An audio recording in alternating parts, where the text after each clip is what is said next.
were the top court on strongly criticizing the Enforcement Directorate, rapping the ED on its knuckles, stating that it is crossing all limits and violating the federal structure of governance. We're talking about the ED raids on the Tamil Nadu TASMAC HQ. The remarks came whilst the Apex Court stayed the ED's money laundering probe against Tamil Nadu State Marketing Corporation TASMAC, the state-run liquor retailer in Tamil Nadu. And whilst hearing the notice to the Central Probe Agency on pleas filed by the Tamil Nadu government and the TASMAC, a bench comprising Chief Justice of India, B.R. Gavai, and Justice Augustine George Massey told Additional Solicitor General S.V. Raju, appearing for the Anti-Money Laundering Probe Agency, that your Enforcement Directorate is crossing all the limits, is what the bench opined.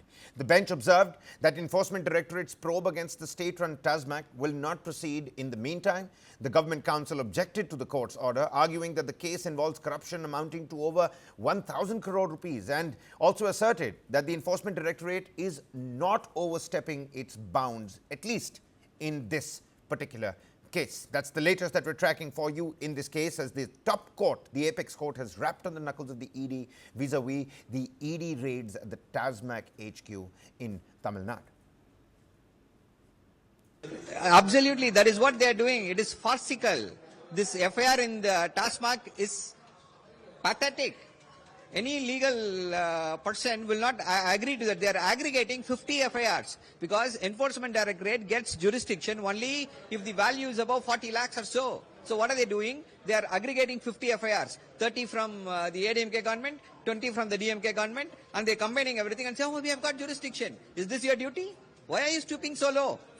Don't you not have guiding principles on how to go about it? Just because your political bosses say so, will you go against the political opposition? It has to be condemned, and every opposition party has condemned it. Now, the Supreme Court has belled the cat. We'll see how the Enforcement Directorate acts further. And see, everybody is fearing the Enforcement Directorate only because of its bail provision. But the Supreme Court has come again and again now said you cannot put them inside the jail just because you are being charged with the money laundering offense. All right, joining us here on the broadcast, my colleagues, Mohammad Wajiullah, who's been tracking this case very closely, and Brijesh Pandey, News9 input editor. Vaji, let me quickly come to you, help the viewers understand the case, lay the semantics of the case on the table, because just 4 weeks back, the Madras High Court had upheld, this particular investigation by the Enforcement Directorate, which was back then seen as a big setback for the DMK, which in itself had filed about 40 plus FIRs against, the probe on TASMAC, and of course, its own corruption interrogations on various TASMAC outlets as well. That was a big setback for the DMK, but now it seems like a big relief. What are the semantics of the case first?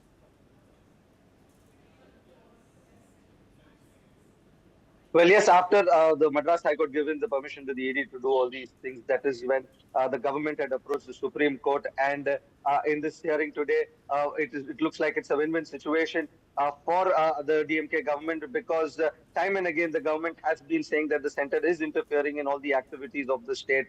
We had seen this in the case of the governor also, where they had gone to the Supreme Court, and the Supreme Court had reprimanded on this. And now again with the TASMAC case, when there is already an FIR registered in the state, when the state police is also investigating, the agencies are investigating, then the court questioned the ED, asking them, why are you interfering? What is it that you're doing when the state is already investigation? And that again turns out as a victory for the state against the ED, because time and again they had maintained this that the ED is working on the behest of the BJP, and it is only doing it to put some pressure on the government before the Tamil Nadu election, which is due next year.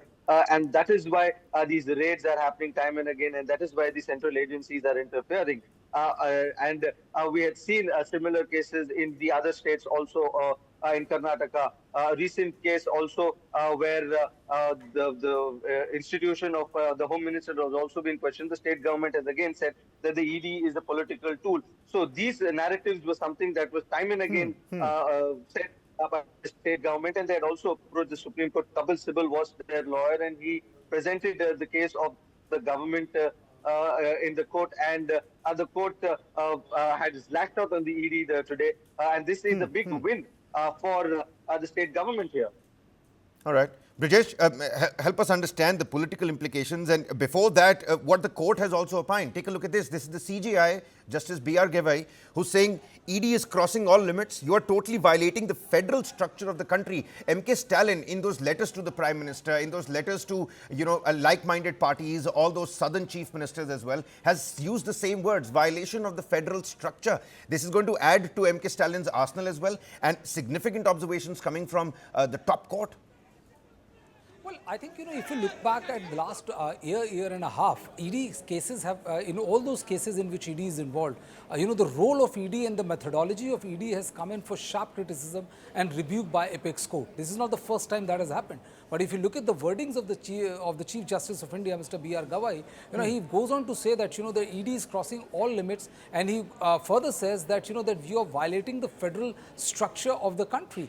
Now, the point in the case is that, you have to understand that there are various agencies, who are there to investigate very complex, crime which are very complex in nature. And one of the key reasons, or one of the key requirement for for the ED to come into picture is that there has to be a predicate offense without which the ED cannot function on its own. ED cannot come and just file an FIR just like that. In this particular case, the Supreme Court asked two questions. A, we would have understood if you had filed FIR against individuals, but there are already FIRs against individuals. How can you raid a state-owned corporation, which is TASMAC? And he said, where is the predicate offense? Now, without the basis of predicate offense, how can you go ahead and raid these individuals? It sounds more like bullying, or more like, exerting pressure on the state government rather than, doing this investigation properly. I think Mr. Raju he said that, that this scam is much larger than what it is being presented, and he would file a rejoinder, to which Mr. Gavai agreed. But I think, it's a big embarrassment as far as Enforcement Directorate is concerned. Kabir? Absolutely. That's the latest developments. Do you see any end to this entire fiasco? Because just like Vajji pointed out, we're going to look at elections very, very soon over there. The BJP in the state of Tamil Nadu has said, you remember the Delhi liquor scam? You'll forget about it once the TASMAC liquor scam is unearthed. That's what the BJP said. So in terms of the political end game, what do you see happening over there on that front, Brajesh? Well, I think, this particular observation is a rarity where you see a legal ramification and a political ramification. Political ramification would be that, yes, it provides fillip, it provides, impetus or wind to the argument which is put forth by the opposition parties, where they go on to say that, that ED is working as the behest of the center, and they only target people who are in the opposition or who are not willing to cross over to the Bharatiya Janata Party. So it provides impetus to that thing, and I think they will be able to approach any case which has been registered by Enforcement Directorate in a very, very aggressive manner. The second thing is, if you look at the observations in the last year and a half or more, the kind of observation which Apex Court is making on a almost regular basis, this doesn't augur well for the institution of Enforcement Directorate. And I think very soon you might see a stricter guideline being put in place to make sure that, that these kind of allegations can't be leveled against the Enforcement Directorate. So I think, legally as well as politically, it is working in the favor of the opposition. It flows with the narrative which has been put forth by the opposition parties, rather than, the BJP, where the BJP kept on saying that, oh, this is all, canard being spread by the opposition parties. But if you look at the observation, it hardly leaves any scope for doubt. Kabir? Well, that's what the top court said today, rapping on the knuckles of the central agency and, of course, the council appearing for the central agency. Your ED is crossing all limits. You're violating the federal structure, is what the court said. Let's wait and find out what happens in this case. Brajesh Pandey and my colleague Mohammad Wajihullah, many thanks for joining us here on the broadcast and helping us put this story into perspective as well. There's a top development that we're also tracking from Karnataka, and this is again the Enforcement Directorate's high-profile operation targeting the Siddhartha Educational Institution that my colleague Vajji was just telling us about as well. That has crossed the 24-hour mark, with the raids showing no signs of wrapping up at this educational institution. Well, why? The institutions are owned by Karnataka Home Minister Dr. G. Parmeshwara, and the Enforcement Directorate teams began the operation at 9 a.m. yesterday, conducting simultaneous raids across 3 campuses in Tumakuru, in Siddhartha Engineering College, on Kunigal Road, Siddhartha Medical College near Hegere, and the new Siddhartha Engineering College in Kyatha Sandra. More than 40 Enforcement Directorate officials have been deployed for this coordinated search operation, which aims to investigate the alleged illegal money transfers. Of course, there are proper linkages to Rania Rao's gold smuggling trail here as well. Officials are meticulously examining financial records and documents for signs of any kinds of irregularities. The raids are expected to continue throughout the day today as well. It's already been going on for the last 24 hours, maybe another 24 hours that the raids will continue to go on. Meanwhile, the ongoing ED action has triggered speculation about the possible connection to the illegal gold smuggling case that I was just telling you about, involving actress Rania Rao. Remember, when the case was being probed, it was said that a larger nexus of some potential and influential figures might be featured in this particular case. Reports allege that rupees 40 lakh was transferred from an educational trust to settle Rao's credit card dues. And the transfer is suspected to have links to the Siddharth educational institutions, where, of course, the raids are already underway, though no direct confirmation or voucher of payment has been provided in those reports so far. Sources suggest that the transactions may have been carried out at the behest of a politically influential figure. Now, there are no confirmations to these links, but the raids are being carried out at the Siddhartha educational institutions, which have links to the current Home Minister of the state, G. Parameshwara. Notably, ED conducted raids at 16 locations yesterday in connection with the Rania Rao case, but did not officially confirm whether the Siddhartha group and the educational raids are part of this same Rania Rao investigation or not. Now, whilst the controversy continues to brew, murky details emerging every other day over the alleged 40 lakh rupees payment to settle those credit card dues, ED officials have stated that no concrete evidence has emerged so far to substantiate the link between that payment to Rania Rao's credit card settlement and, of course, the Siddhartha institutions. Meanwhile, Karnataka Deputy Chief Minister D.K. Shivkumar, he has admitted that Dr. G. Parameshwara gave gifts to Rania Rao on the occasion of her marriage, stating that there is nothing wrong or illegal in giving gifts. Coming to the defense of his Home Minister, here's the Deputy Chief Minister of the state, D.K. Shivkumar. No minister or no politician will support the activities. Whatever the activities has done by the lady, it is a personal issue and it is wrong and the law will take its own course. As far as Parameshwar is concerned, who knows that we meet thousands of people every day. We doesn't know who does what. So the law will take its own course. We don't want to interfere with the law. But as for Parameshwar, I just discussed with him. I met him this morning. I asked him what is the reality.